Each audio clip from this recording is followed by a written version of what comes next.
Right. So some of you, in fact, all 10 to 20 of you watching this video, might know me from the DayZ roleplay scene. I've been almost everywhere, from the peak of high-quality roleplay I'm gonna have to ask you to put your hands up for me, bud. to less desirable places. He's ignoring it. I guess my card. Are Yeah, you I there, broke my man? foot at that, Give me. that You big having cargo PTSD flashbacks from your time and effort.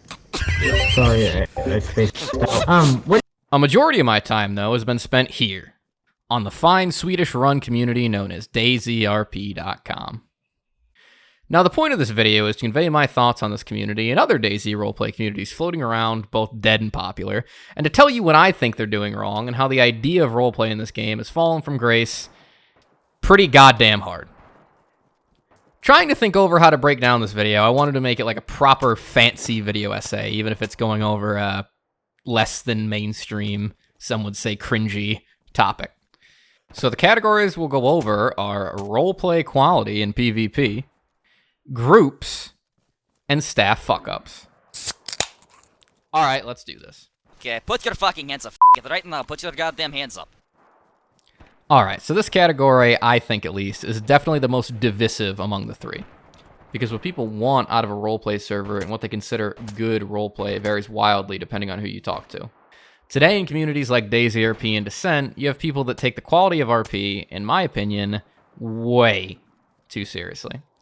Nothing is wrong if you want to write a 5-page novella on how your character came to the apocalypse and the hardships they endured, but in reality, a lot of people that come to these servers just want to play DayZ with a little flair. These people are criticized and nitpicked to death, and any focus on PvP is frowned upon, and PvPers are generally belittled by the more elitist people in a community, as well as staff members. I've played over 1,000 hours of roleplay in DayZ, and a couple thousand on top of that, and I've got to tell you a big secret. I come into RP servers to get into some kind of conflict, and that's basically it. That doesn't mean I plan to break rules or even offer bad RP, but the experience I want is just a more complex and in-depth form of DayZ. If I go on a public server, or just any server that doesn't consider itself RP-based, and kill someone, it means nothing. I'll take their stuff, go off in a direction to loot, kill some more people if I can, and eventually die. While this can be fun, especially with some of the modded community servers currently available to play on, there's absolutely no substance to it. If I hold someone up in an RP server, they choose to not comply, and I kill them, that adds to the overall story of the server. Maybe I killed someone that's part of an important group. Maybe it was someone well-known and loved in the community, and everyone will try to hunt me down. There's so many possibilities and so many ways my experience on the server can change because of the conflict I get into. The reactions to it and how it affects my status among certain people is interesting and really keeps me engaged in the server. Since I started RPing on DayZRP in June 2016, the rules in all these RP communities have more and more leaned to taking power away from the players and restricting how they can interact in the game, thus leading to less hostilities. In 2016, when I joined, and even before that, it was more about just not allowing people to KOS and letting them sort themselves out from there. It didn't protect people that just didn't want to play the game in a traditional way, but offered a different experience that would naturally lead to much more interesting gameplay than if you were to play on a normal server. Here's some rules that have been added in the past few years that, in my opinion, have taken away from DayZRP and made it a less desirable place to play on. Also, don't think these three are the only ones. There's a few rules, in my opinion, that are kind of dumb, but these are the three that stick out to me the most. Rule 2.3. So there's a lot of history here that I don't really want to go into, but basically this rule is just pulled out anytime a less than hostile group gets shit on by a bunch of guys that are just better at the game. Now, I can understand if people are just getting quote-unquote dog-brained, but in reality, this is just used by people that aren't good at the game when they don't want to do what someone says. The rule reads fine, but every implementation of it in the server has been awful. It just makes hostile groups not even want to play. Robberies must be of a certain length. So essentially, you have to make a completely unrealistic scenario on the server where someone's robbing someone else and they have to drag it out as long as possible. Now, there are scenarios where you should do this, like if there's a war and, you know, you take a hostage that's really important or something, you know, you want to roleplay that out. But if I'm just robbing someone, making me, like, have some artificial roleplay that doesn't make sense and is just meant to drag it out so they don't get pissy at me on the forums, just isn't good for anybody. That guy's going to lose his shit no matter what, and he's probably not going to like my roleplay. Hot miking and RP. This is something I've argued with on the forums multiple times. Essentially, it makes sense if you're in the presence of someone in roleplay and you're also talking to someone on Discord and TeamSpeak about things that are happening in-game and you're sending them information that's important for what you're currently doing in-game. I can get being forced to say that in-game too, so you don't get unfair advantage. But this rule cannot be enforced. There's no way to enforce this unless the person self-incriminates or is just absolutely brain dead. So this just makes report videos that would actually be helpful for game masters and admins just suddenly disappear. Not to mention, it's annoying and often problematic to follow. There's a lot of times you're just talking to friends in Discord and say, oh, I got initiated on. Well, if you didn't say that in game, guess what? Any video or clip you recorded cannot be used in a report. It can't even be posted anywhere on the forums, because if you post it, you're going to get banned. Now, that's not to say someone that's taken hostage has the right to metagame or give information when they're handcuffed and they don't have their radio, which in character means you can't talk over Discord or TeamSpeak. That makes sense, and there's ways to prove that. If you have someone tied up and move them over the entire map, you know someone's cheating or metagaming if they find you. But the hot miking rule, there's really no way to prove it if you're just in the presence of someone in a non-hostage situation. Okay, so thanks for struggling through that with me. These rules don't add to the experience of roleplay in DayZ at all. They just make you play DayZ in an unnatural way that protects people that don't want anything to do with hostilities. You need rules like no KOS and some basic metagaming rules because it forces the characters to play DayZ in a more natural way. The devs of DayZ didn't make the game for an average person to kill everyone they see the second they see them, and roleplay servers are that idea actually put into practice in a way that works. Making someone do something they would never do in a public server doesn't add to the experience. It only pushes people away that want to get in hostilities and protects the people that make the server boring. Because if you have no intention to ever use a gun, why are you bothering to roleplay in DayZ? Beyond my personal preference, though, a majority of people that are left playing on these servers will probably still claim all I care about is PvP and that I shouldn't bother the hardcore survivalist RPers trying to roleplay out their adventures standing around awkwardly in a camp doing nothing for 5 fucking hours. To them, I would say I respect their right to play what amounts to an NPC, but just like someone watching a show like The Walking Dead or Game of Thrones, without conflict and dramatic events happening, most people wouldn't bother watching them. And in the same way, most people who may be willing to come to these communities see how mundane things tend to be and get bored fast. The people that choose to just mill about the capital city in Nihim on DayZRP and complain anytime there's a chance people will steal their precious stash of guns while they're offline want an experience that goes against what DayZ is. At the end of the day, we're playing a game where people need to eventually die in order for it to be interesting. And in the words of the infamous DayZRP founder, "Don't be such a care bear. It's a PvP game." Are you from New Moon, maybe? alright, this is something I think more people can agree on. A lot of the groups playing in these roleplay servers just aren't that interesting. While I don't think it's a good idea for the current head admin of DayZRP to point out his community members are boring, I can't disagree when he says the current groups in the server are lacking. Part of this is because people role-playing in these servers currently are uncreative, which isn't really anyone's fault. Your player base isn't doing fun shit, you can't make them be fun. But another big part of this is the amount of scrutiny these groups are under for just being a group of friends playing together in a DayZ server. Here's a thread made by the owner of DayZRP in 2017 going over rules and requirements for groups. This guy literally took a concept used by businesses and self-help books to increase productivity and applied them to his group-making process on an RP community. The undeniable truth is, a lot of people just want to make a group to have some kind of official clan they can play with that's normally just a group of friends they already had.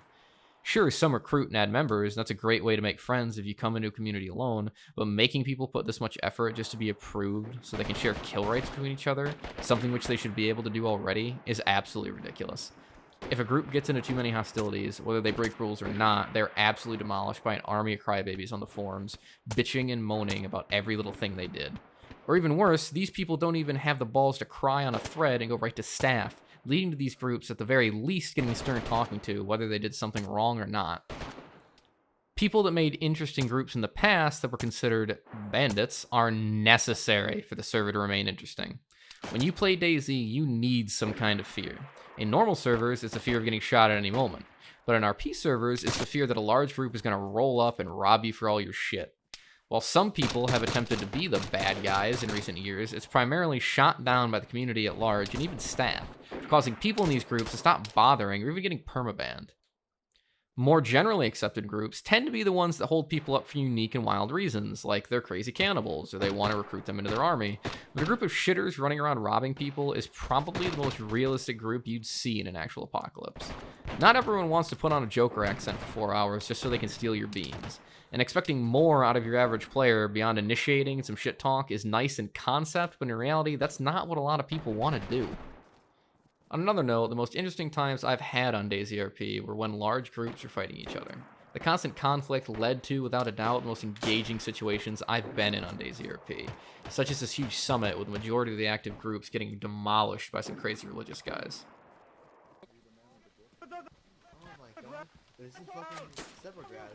Oh shit, we're getting shot at, Run.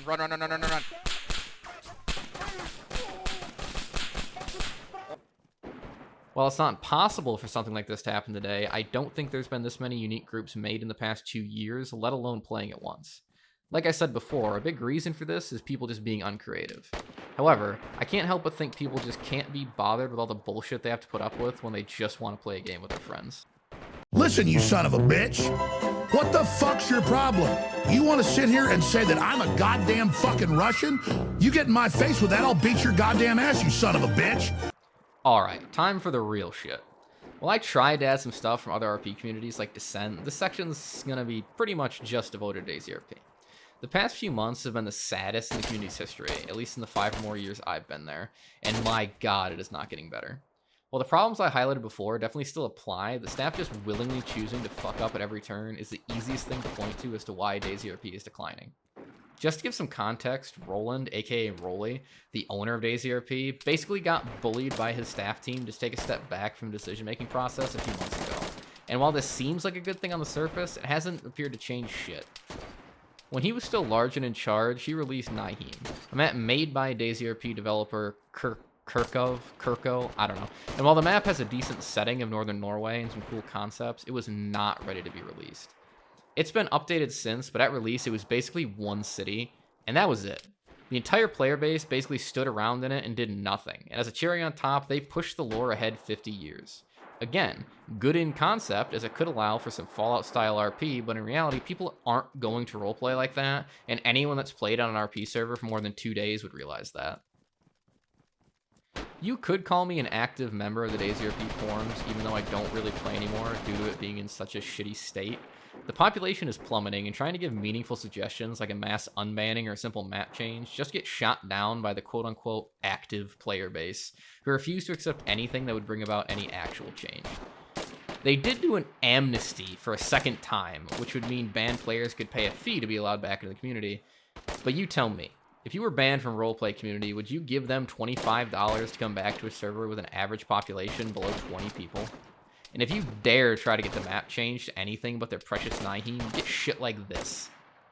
An entire thread filled with people literally getting stressed out over helping run an RP community because they're getting told they're not doing a good job.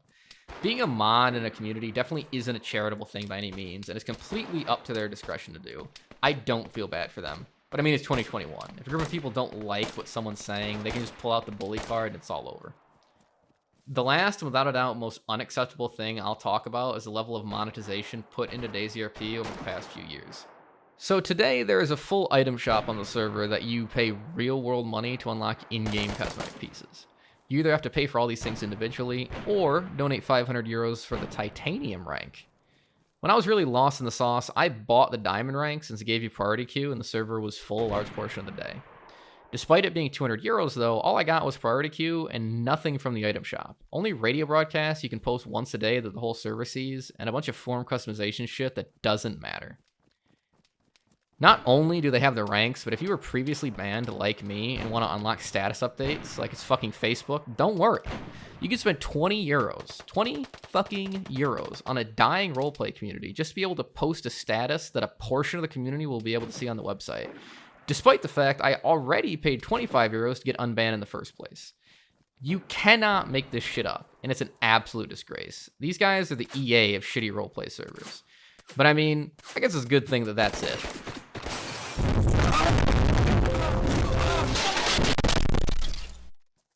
Alright, well that was very cathartic. If you disagree with me, fine. I don't care. This was more for me than anyone else. And instead of just bitching the entire time, I will offer some solutions. The first big one is roll back the rules. Start with no KOS, add bits from there, but you could have a fourth of the amount of writing in the rules we have now, and you'd have a fun server. Second, amnesty wave. Unban everyone, except maybe a select few that did some really fucked up shit. That's completely reasonable. But you have such a giant group of people that could potentially play here that just won't. You have more banned players than active members, without a doubt. And even if you got a fraction of them, it'd be great. And then lastly, if the community wants the map changed, change the map. There's a poll the other day, or last week, or whatever, and it seemed like at the very least people weren't happy with Naheem. I don't know. You released a brand new map, and clearly the server didn't like it as a whole because they all fucking left within a month. So, didn't work. I'm sorry. But yeah, other than that, guys, thanks for listening. Tried my best. I have no ill will towards any of you, but thanks for watching.